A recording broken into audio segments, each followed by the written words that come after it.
Hi guys. So I made a video about painting for this project, but unfortunately painting here at school wasn't going so well. So if you do have paints at home, I am going to leave the painting video in your Schoology assignment for this Easter egg project. But if you are here at school, we're probably going to be coloring this with markers, crayons, and colored pencils. And I'll see if I can give you some watercolors to take home with you if you'd like to try this project again at home. So when we are working on this, the first thing you do need to be sure of is that you have filled up the whole page. So a lot of people have had some pretty short eggs that they've been doing, or really short bunnies or baby chicks. And then there's a lot of empty space up at the top for the paper. So if you do have a lot of empty space, I don't on this one, but if you do, something you could do is either add some more little bunnies or chickens, or you could just put the sun up there, draw some birds or butterflies or bumblebees or anything like that that makes you think of springtime. So what I'm going to be doing is just coloring this with some crayons today. I do have some markers as well. Maybe we can use some markers for some of it too. So when you're coloring, please remember to color nicely. You want to be going up and down or left and right. Try to make sure you're picking just one direction to go so it will look very nice. You do not want to do scribble scrabble. So I figured I would go ahead and start with the hearts. I am not going to finish this during the video because I don't want these videos to get super duper long. My painting video got pretty long. It was almost 30 minutes, but I had a lot of rules and things to talk about when it comes to painting. So if you're at home and you want to paint this project, you can always go and watch that video. But if you drew this on lined paper, your notebook paper, that sort of thing, I would just color it with your crayons, markers, or colored pencils today, because it's not going to do well with watercolor. So when you are using watercolor, it's best to have a slightly thicker paper, or the water is just going to ruin your paper and it's going to tear. And you don't want your paper to tear and then ruin your whole beautiful piece of art. So a lot of times when I'm coloring, I like to jump around, coloring in all of the things that I want to make that color. It doesn't mean I have to make that decision immediately, but I did that with painting as well. And if you do that with painting, it makes it a lot easier so you don't have to worry about wasting paint.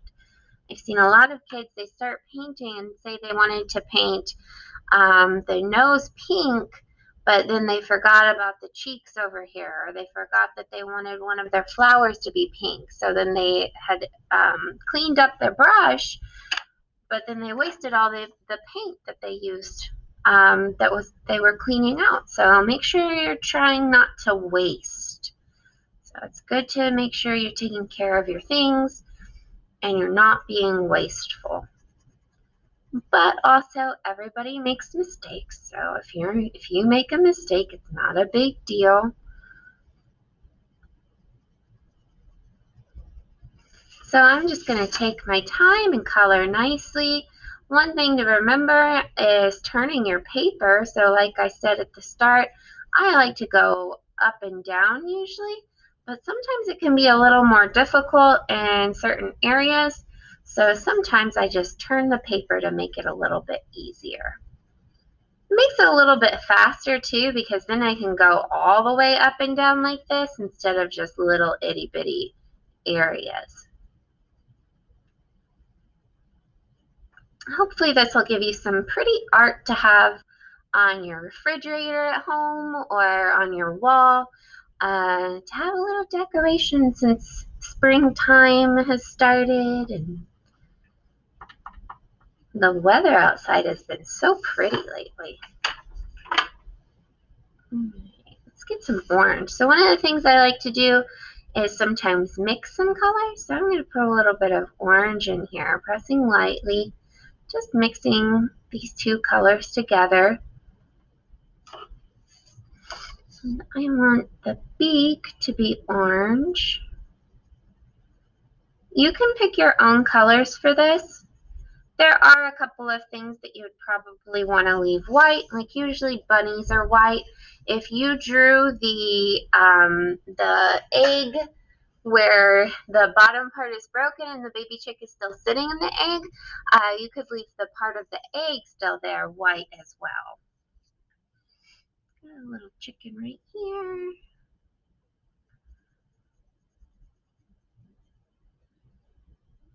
And if you don't want, so usually chickens are kind of oranges or yellows, but you could do different colors if you wanted.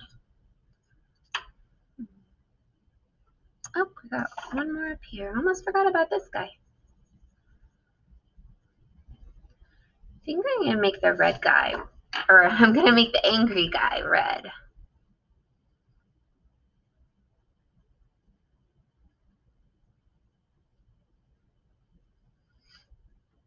So just doing your best to stay inside the lines. Let me see if I can zoom in. Oops. So one of the rules I talk about with coloring is making sure you don't have white areas. But when you use crayons, you are still going to have some white spots unless you're pressing super hard, which you really don't need to do with crayons. So when I'm talking about white areas, I'm talking about the people that are coloring kind of like this, and then leaving all of that white area in there. And that doesn't look nearly as good. So you want to make sure that you are taking your time and you're keeping your lines close together, which means keeping each line that you color close instead of doing those zigzags, because this is going to leave a lot of empty spaces, whereas if you have your lines close together, it's a lot better. So you want to be going for this, not this. So stay away from this kind of coloring.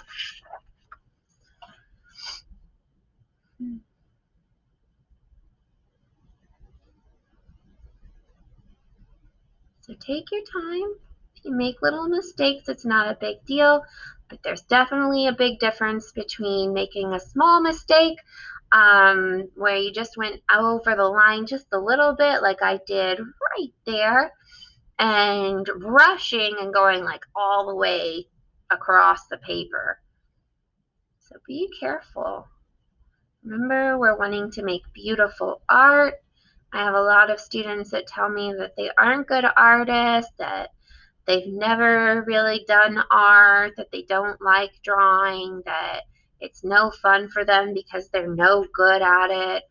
And I understand that, but you still should try. It's good to try. Because who knows, maybe you are a good artist, you just haven't taken the time to learn it. And you never know what you're going to be good at if you're not trying it. And you're never going to get better if you don't try.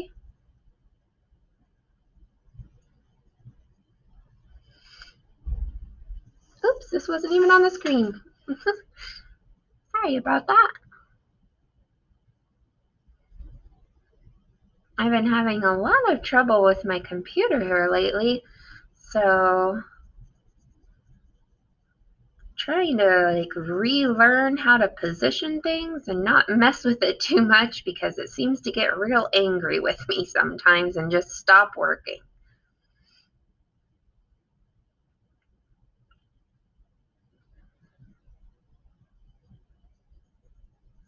So when we do our drawings and then we trace over it with the black marker, the next time it's basically you've made a coloring page for yourself. So now you can color everything in. For this, you can use markers or colored pencils if you have those. You can use crayons. You can use all of those. You can use markers, pencils, or colored pencils and crayons if you wanted to, because I could switch maybe I can do some blue and purple flowers, maybe a red one in the middle. So marker is going to be a little more bright because of the ink, so it'll kind of stand out a little bit better.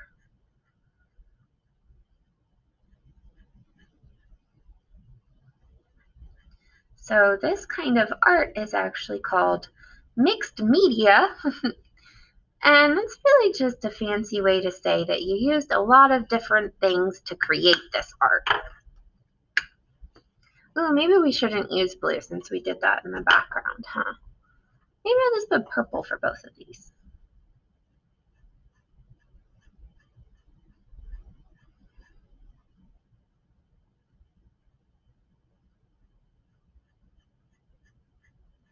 I hope you've been enjoying these videos and that you've been enjoying making art even if you are at home still.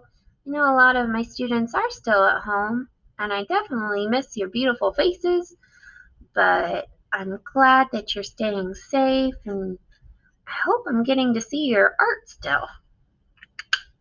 Let's see, maybe I'll get some yellow for the middle.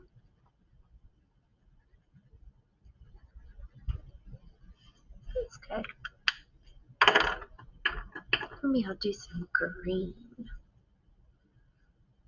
So another thing for this is a nice fancy word, variety. So variety is when you use a lot of different things. So it can be a lot of different colors, or it can be a lot of different items. So we're using crowns and markers, and I might use some colored pencil here in a little while.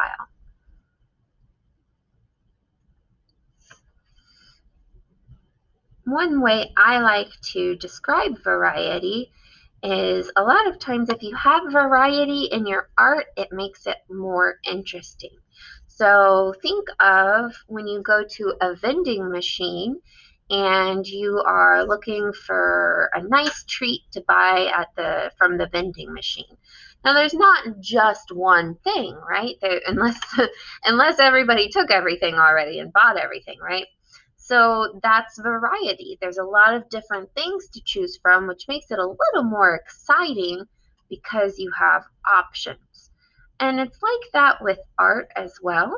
So when you have variety, it makes your art a little more exciting and a little more fun to look at. Kind of like when you go to a vending machine and there's lots of different options. Unless you're like Miss Mobley and you you have a hard time when there's too many choices. Sometimes when there's too many choices, I'm like overwhelmed. Like, what am I gonna get? I can't decide. But I think everybody has days like that where there's just too much to pick from.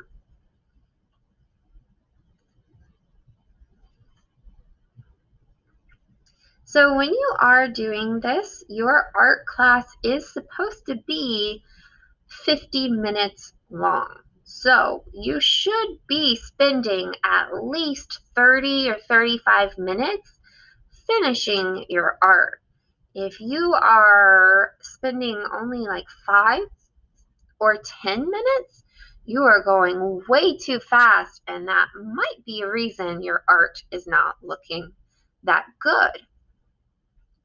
I have a lot of people that they won't take their time on their art, and then they don't understand why it looks bad. Well, if you slow down and think about what you're going to do, like me, I'm trying to think about what other colors I could put in here.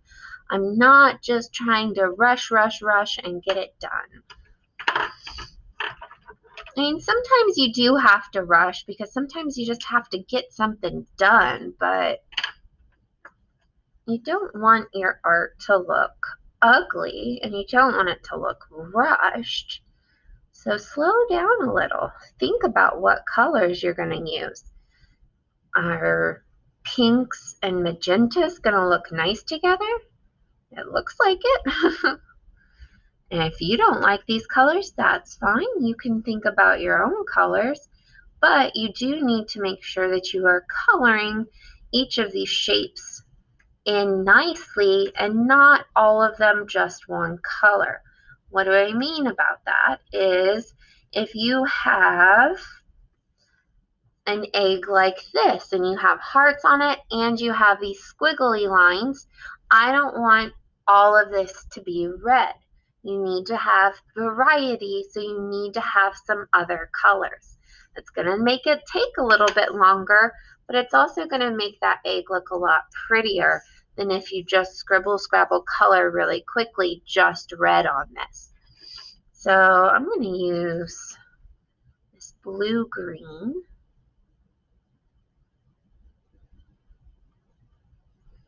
To color in some of this.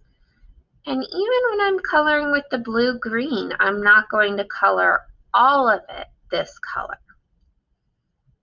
So I'll think of it like a pattern, and with a pattern, you're going to have different ones. So I'm going to do blue-green, and then I'll think of a different color here, maybe a purple, and I'll do blue-green here. Now, certain areas will be just one color unless you want to mix colors. So if you have a chicken and you're like, well, Miss Mobley, how do I add different colors to a chicken? The chicken's just supposed to be yellow. You said it could just be yellow. With the chicken, that would be fine. Or you could add some other colors mixing like I did with the feathers up here, mixing those two colors together. So just take your time. You're trying to make this beautiful, make something very pretty for your mom or your dad, your aunt, your uncle, your grandma, your grandpa, or just for yourself.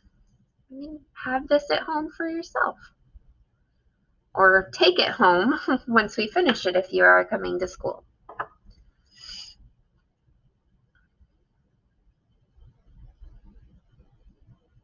So if you are going a lot faster than I am when I'm coloring, I haven't sped this video up at all. So you should not be racing to finish your work.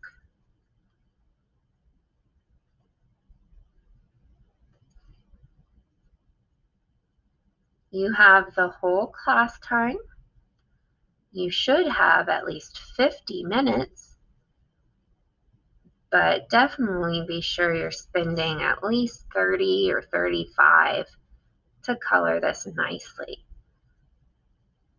If you don't have your drawing done yet because you weren't here last class or you've fallen behind, then you need to spend more time because you have to draw and color it if you weren't here. Let's see, maybe we can add some of this scarlet in here. Wonder how I'd do it. Maybe some so we could do some little I can't talk. Little zigzags, maybe to kind of look like feathers. You don't have to do this part, especially if you're one of my little kids. But I would love to see everybody try different things because that's part of learning, is trying all of these different interesting new things. Even if all you learn is, ew, Miss Mobley, what are you doing?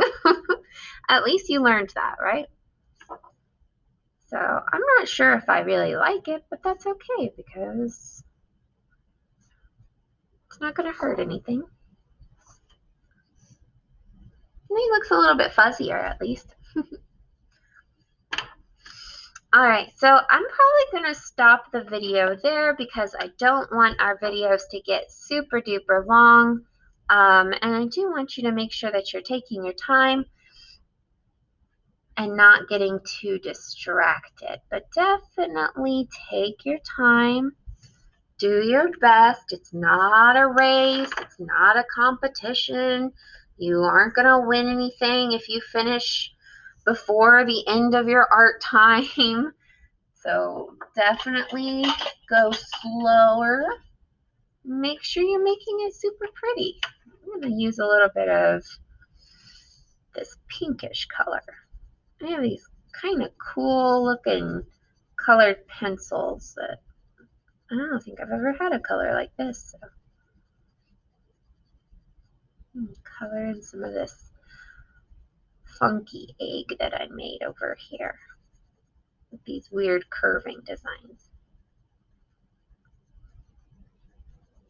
So when you're done, whether you painted or you just used crayons or you just used colored pencils or you used everything, send me a picture. Wait until it's dry if you do decide to paint and you have paint at home. Just send me a picture either in Schoology or Class Dojo and I will get your grade up. Alright, I'm going to go ahead and stop there. We've gotten a lot of it colored. Let me see. I'll put a picture of this into the Schoology assignment as well. And I already have a picture of the painted version too for you to look at. So hopefully you have fun with this assignment. Take your time, do your best, and I'll see you guys in the next video. Bye guys.